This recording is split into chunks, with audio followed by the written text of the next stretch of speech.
사도신경으로 우리의 신앙을 함께 고백합니다. 전능하사 천지를 만드신 하나님 아버지를 내가 믿사오며 그 외아들 우리 주 예수 그리스도를 믿사오니 이는 성령으로 잉태하사 동정녀 마리아에게 낳으시고 본디오 빌라도에게 고난을 받으사 십자가에 못 박혀 죽으시고 장사한 지 사흘 만에 죽은 자 가운데서 다시 살아나시며 하늘에 오르사 전능하신 하나님 우편에 앉아 계시다가 저리로서 산 자와 죽은 자를 심판하러 오시리라. 성령을 믿사오며 거룩한 공회와 성도가 서로 교통하는 것과 죄를 사하여 주시는 것과 몸이 다시 사는 것과 영원히 사는 것을 믿사옵나이다. 아멘. 찬송가 453장입니다.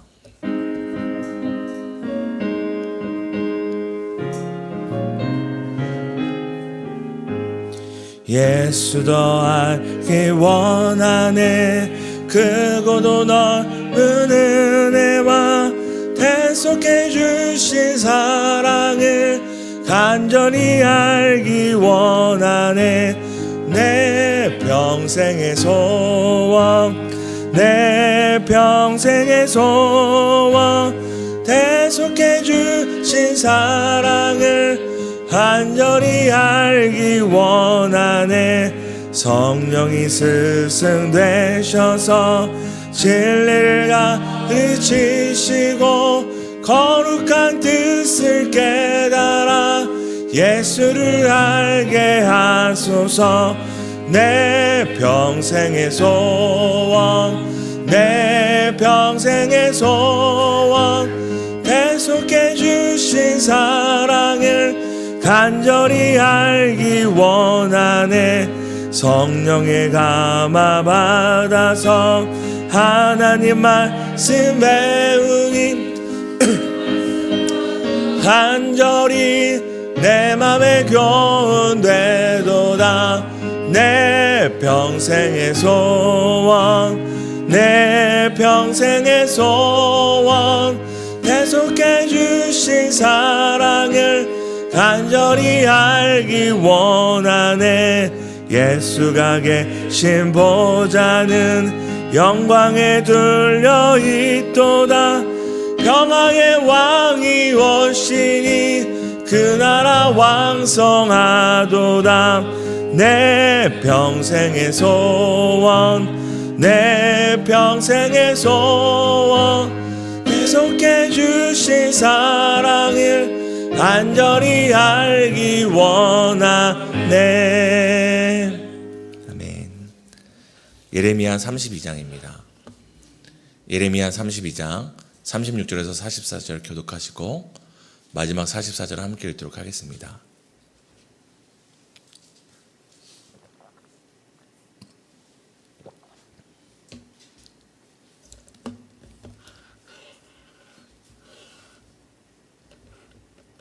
제가 먼저 읽겠습니다.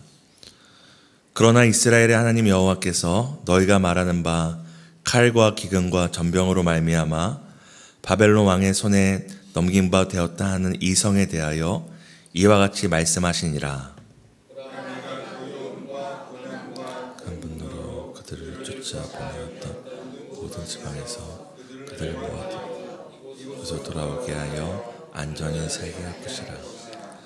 그들은 내 백성이 되고 나는 그들의 하나님이 될 것이며 그들에게 한 마음 한 길을 주어 자기들과 자기 후손의 복을 위하여 항상 나를 경외하게 하고 내가 그들에게 복을 주기 위하여 그들을 떠나지 아니하리라 하는 영원한 언약을 그들에게 세우고 나를 경외함을 그들의 마음에 두어 나를 떠나지 않게 하고 그들에게 복을 주되 분명히 나의 마음과 정성을 다하여 그들의 이 땅에 심으리라. 여호와께서 이와 같이 말씀하시니라. 내가 이 백성에게 이 큰 재앙을 내린 것 같이 허락한 모든 복을 그들에게 내리리라. 내가 말하기를 사람이나 짐승이 없으며 갈대아인의 손에 넘긴 바 되었다 하는 이 백성 사람들이 바세할 때 함께 읽겠습니다. 베냐민 땅과 예루살렘 사방과 유다 성읍들과 산지의 성읍들과 저지대의 성읍들과 네겝의 성읍들에 있는 밭을 은으로 사고 증서를 기록하여 봉인하고 증인을 세우리니 이는 내가 그들의 포로를 돌아오게 함이니라. 여호와의 말씀이니라. 아멘. 오늘도 말씀과 기도로 하루를 시작하시는 모든 성도님들 축복하고 환영합니다. 어제는 성경에 기록된 심판의 말씀도 우리에게 복이라는 것을 함께 살폈습니다. 재앙이 닥치고 환란이 닥치기 전에 큰 사이렌과 같은 이 경보해주는 이 경보기의 소리는 죽을 수밖에 없는 사람들을 살 기회를 제공하기 때문입니다. 그러기에 심판의 말씀도 오늘 우리를 깨우셔서 살아가게 하시는 하나님의 복된 경보기의 외침이라고 어제 나누었습니다. 그렇다면 오늘 우리가 읽은 말씀을 통해 주시는 은혜와 확신은 무엇일까요? 바로 하나님의 구원의 말씀은 고난의 터널 가운데 소망을 주는 한 줄기 빛이 되고 절망의 터널에서 우리에게 희망을 주는 비상구가 된다는 사실입니다. 아무리 터널이 길고 어두울지라도 한 줄기 빛만 있어도 사람이 소망을 갖고 걸어갈 수 있습니다. 아무리 나갈 길이 없는 것 같은 어둠 속에서도 이 비상구를 알리는 이 비상등 하나만 있어도 사람이 절망하지 않고 그 비상구를 향해 걸어갈 수 있기 때문입니다. 오늘 우리가 읽은 말씀에는 때가 되면 이스라엘이 심판받을 것을 말씀하신 하나님께서 또 때가 되면 심판의 긴 터널 끝에 소망과 약속에 관하여서 말씀하고 계십니다. 우리 다시 한번 32장 36절에서 37절 함께 읽도록 하겠습니다. 함께 읽습니다. 그러나 이스라엘의 하나님 여호와께서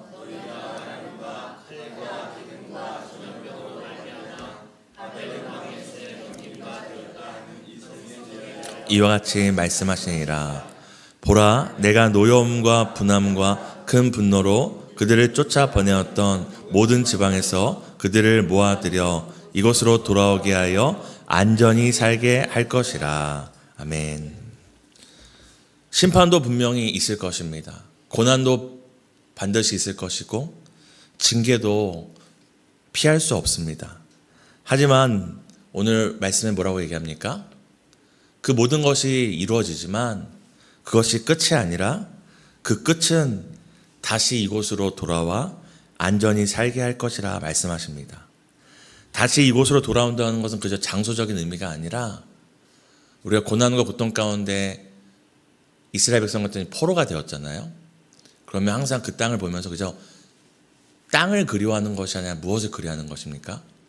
그때 하나님의 말씀을 듣고 하나님의 백성으로 살아가고 하나님의 은혜 안에 거하며 살던 것을 다시 이렇게 그리워하는 것이잖아요. 그렇게 하지 말 걸 후회하고 회개하는 것이잖아요. 하나님께서 다시 이곳에 돌아와 안전히 살게 할 것이라는 것은 이스라엘 백성들이 놓쳤던 그 은혜의 자리, 은혜의 시간, 그리고 구원의 그 소망으로 다시 인도하시겠다라는 것입니다. 그런데 우리가 주목해야 될 것은 지금 심판이 온전히 이루어졌나요? 이루어지지 않았나요? 아직 진행되지도 않았습니다. 그런데 심판이 진행되기도 전에 지금 무엇을 말씀하시는 것입니까? 이곳에 다시 돌아와 안전하게 살 것이다. 이곳에 다시 돌아와 안전하게 살게 하시겠다고 말씀합니다. 심판이 진행되기도 전에 구원과 회복의 약속을 말씀하시는 것입니다. 이것이 바로 하나님의 마음, 하나님 아버지의 마음입니다. 우리 하나님은 어떤 분이십니까? 노하기는 더디하십니다. 징계도 오래 참으십니다. 그리고 끝까지 견디십니다. 하지만 구원과 회복에 관해서는 단 하루도 참지 못하시고 잠시도 지체할 수 없는 것이 바로 하나님의 마음입니다. 우리가 성경을 보면 어떻습니까? 하나님께서 심판과 징계에 대해서는 끊임없이 유보하십니다. 한 번 더 또 다른 선지자를 보내서. 그런데 구원과 소망에 관해서는 지금 아직 심판도 이루어지지 않았는데 아직 매를 맞지도 않았는데 뭐라고 말씀하십니까? 구원이 있다. 회복이 있다. 너희에게 소망이 있다고 말씀하십니다. 어떻게 보면 우리가 봤을 때는 참 지혜롭지 못한 것입니다. 우리가 마치 자녀를 때리기 전에 이거 끝나면 맛있는 거 사줄 거야. 어떻게 보면 괴상하게 보이기도 합니다. 하지만 이것이 바로 하나님의 마음입니다. 하나님께 불순종한 자들은 심판하지만 하나님께 순종한 자는 몇 대까지 축복하십니까? 1000대까지. 1000대까지 축복하신 하나님의 마음입니다. 바벨론 왕의 손에 넘겨졌고 하나님의 노염과 분함과 큰 분노로 이스라엘 백성은 이 심판을 받아 징계를 받아 이방 지역으로 쫓겨날 것이지만 결국엔 무엇이라고 말씀하십니까? 32장 38절을 함께 읽도록 하겠습니다. 함께 읽습니다. 그들은 내 백성이 되고 아멘. 그들은 내 백성이 되겠고 나는 그들의 하나님이 될 것이라고 말씀하십니다. 변함이 없는 것은 변하지 않을 것이라고 이해하는 것입니다. 포로로 잡혀갔을지라도 종으로 살지라도 10년, 20년, 수백 년을 살지라도 하나님의 백성은 하나님의 백성이 될 것이고 나는 그들의 하나님이 될 것이라고 말씀합니다. 하나님의 자녀는 징계와 고난 가운데 있어도 변함없는 하나님의 자녀입니다. 이 일을 어떻게 하시겠다고 얘기하십니까? 32장 39절에서 40절을 함께 읽도록 하겠습니다. 내가 그들에게 한 마음과 한 길을 주어 자기들과 자기 후손의 복을 위하여 항상 나를 경외하게 하고 내가 그들에게 복을 주기 위하여 그들을 떠나지 아니하리라 하는 영원한 언약을 그들에게 세우고 나를 경외함을 그들의 마음에 두어 나를 떠나지 않게 하고. 결론은 하나님께서 하시겠다는 겁니다. 우리가 자녀들을 아니면 누군가에게 징계나 이런 심판을 할 때에 우리가 어떻게 얘기하죠? 당신이 이렇게 해야 됩니다. 당신이 이렇게 하지 나는 이렇게 할 겁니다. 너가 이렇게 하지 혼내지 않을 거야. 이렇게 얘기를 하잖아요. 근데 오늘 지금 읽었던 39절에서 40절 하나님께서 어떻게 그들은 내 백성이 되고 나는 그들의 하나님이 되겠다고 얘기하시나요? 우리가 읽었던 지금 39절에서 40절을 보면은 이스라엘 백성에게 무엇을 하라고 하지 않고 다 내가 주겠다, 하겠다, 하게 만들겠다고 얘기합니다. 한마디로 하나님의 열심으로 이루시는 것입니다. 한 마음을 주시겠다고 하고 한 길을 주시겠다고 하고 우리를 떠나지 아니하시겠다고 얘기하고 영원한 언약을 세우시겠다고 얘기하고 하나님 경외하는 마음을 주시겠다고 합니다. 우리가 무엇을 해야 되는 것이 아니라 우리가 무엇을 하기 이전에 하나님께서 다 하시겠다고 얘기하는 것입니다. 마치 자녀가 밥 안 먹으면 누가 따라다닙니까? 부모가 쫓아다니면서 밥을 먹입니다. 자녀가 잘못해서 크게 혼내도 누가 더 속상해합니까? 부모가 더 속상해합니다. 자녀가 내 맘 몰라준다고 부모가 하던 것을 멈추나요? 그래도 내 새끼니까, 내 자녀니까 자녀가 내 맘 몰라줘도 자녀를 위해 쉬지 않고 수고하고 새벽에 일어나 준비하는 것이 바로 부모의 마음입니다. 그래서 우리는 하나님을 뭐라고 부릅니까? 아버지라 부를 수 있는 것입니다. 그저 호칭상으로 아버지가 아니라 우리가 읽었던 말씀처럼 하나님께서 이스라엘 백성이 아버지이신 하나님을 부인하고 다른 부모를, 다른 우상을 섬기며 사는 이때에도 하나님은 뭐라고 약속하십니까? 내가 한 마음을 주겠다. 내가 한 길을 주겠다.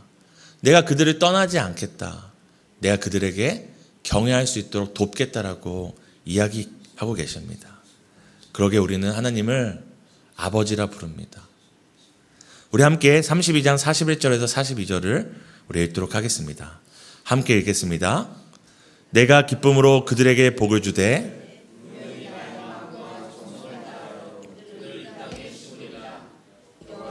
이와 같이 말씀하시니라. 내가 이 백성에게 이 큰 재앙을 내린 것 같이 허락한 모든 복을 그들에게 내리리라. 아멘. 하나님께서 어떻게 하시겠다고 얘기합니까? 기쁨으로 복을 주시겠다고 이야기합니다.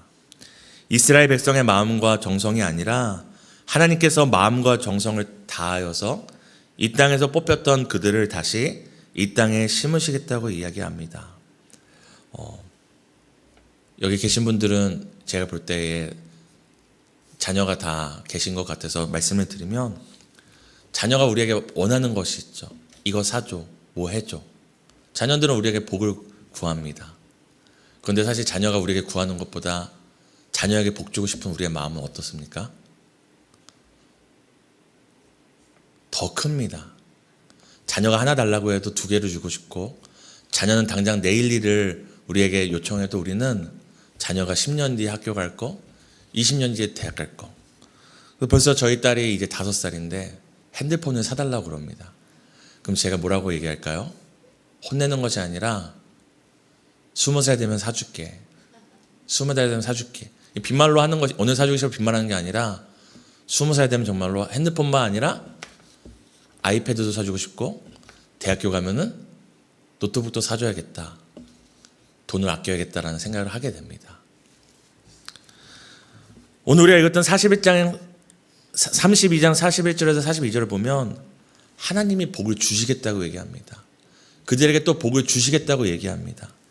성경에서 반복적으로 얘기하는 것은 무엇이죠? 강조죠.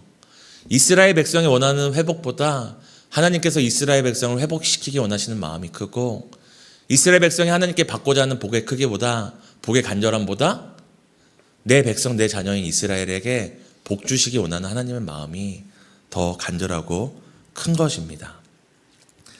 심판과 재앙의 크기가 선명한 만큼 우리에게 허락하신 모든 복도 반드시 더 크고 반드시 더 선명하게 분명하게 이루어질 것을 믿으시길 바랍니다.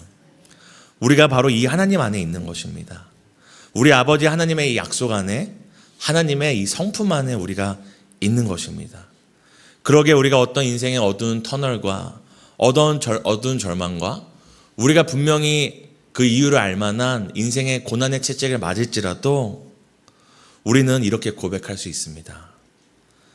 안전히 살게 하실 것이다. 반드시 복되게 하실 것이다. 나로 하여금 다시 한번 소망의 그 땅에서 안전히 살게 하실 것이다.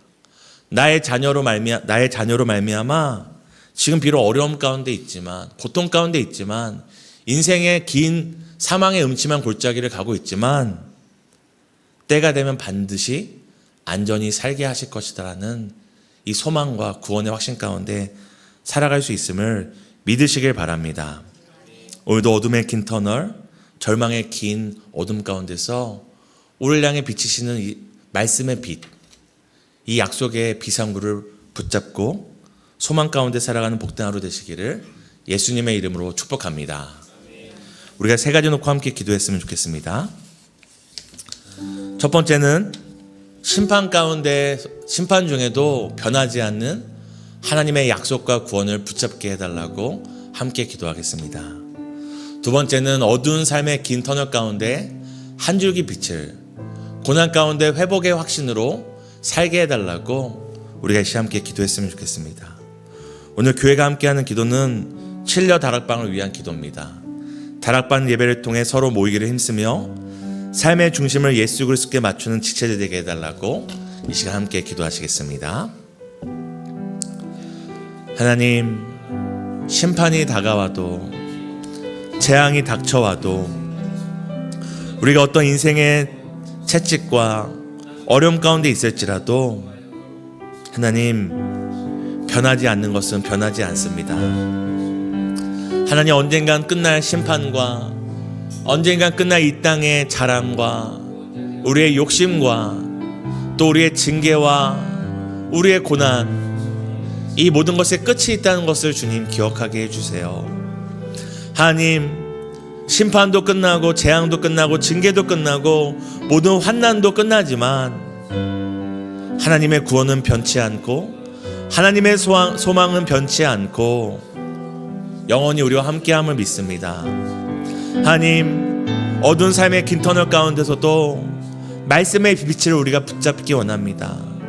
고난의 절망의 음침한 골짜기 가운데서도 우리로 하여금 이곳으로 탈출하라고 말씀하시는 말씀의 비상구를 우리가 보기를 원합니다. 하나님, 오늘 사랑하는 7려 다락방을 위해 기도할 때 그 다락방 예배를 통하여 예수를 바라보게 하시고 예수 가운데 소망을 발견할 수 있도록 은혜를 더하여 주시기를 소망합니다.